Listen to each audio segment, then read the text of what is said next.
Here are 10 tips I wish I knew when I started out as a music producer.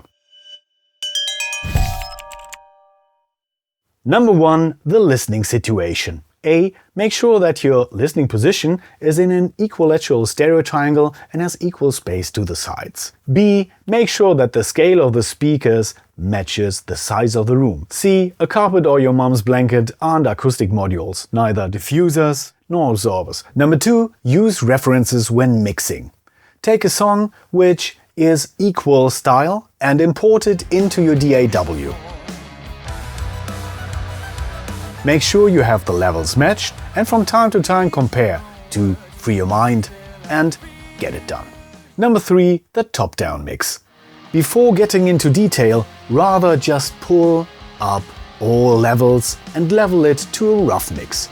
So you make sure you have an overview over the mix and then start working on details. Rather than just pulling up the snare and work on it for hours until you don't know if it really suits the mix. Number 4. Grouping. It organizes your mix, first of all. You have a drum group, you can have a guitar group or just an instrument group, and of course you can work on details, but later on easily re-level whole segments and sections of the mix, or like work on the whole group, like reduce resonances, have compression, and so on. Number 5. The mono mix. Great producers did it, live mixers did it. Level your mix in mono and then go back to stereo and distribute it through the stereo field. You will see it works.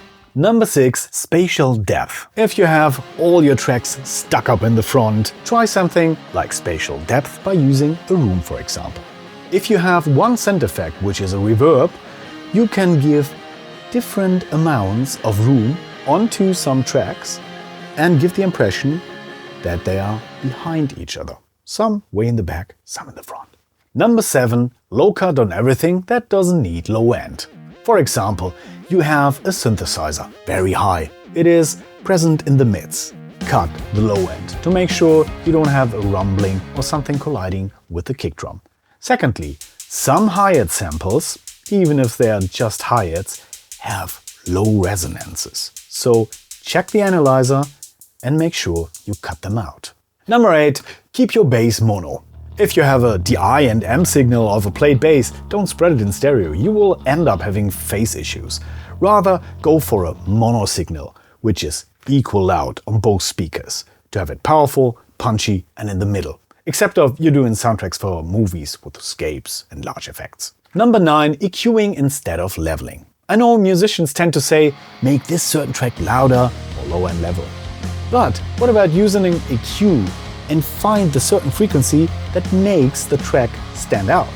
Have the right resonance instead and find the right place in the mix. Number 10. Use an EQ on effects. Let's say you have a signal, maybe a synth, which is already cleaned up in an EQ. And you add a reverb via send. But maybe the reverb has some resonances or low end as well. So you prevent it from getting messy or transparent by EQing the reverb. Here comes a little bonus tip for free. This was a lot of information, but it's just the tip of the iceberg. If you want to really dive deep into that knowledge, and if you're interested in mixing, mastering and music production, visit us on HOFA-College.com.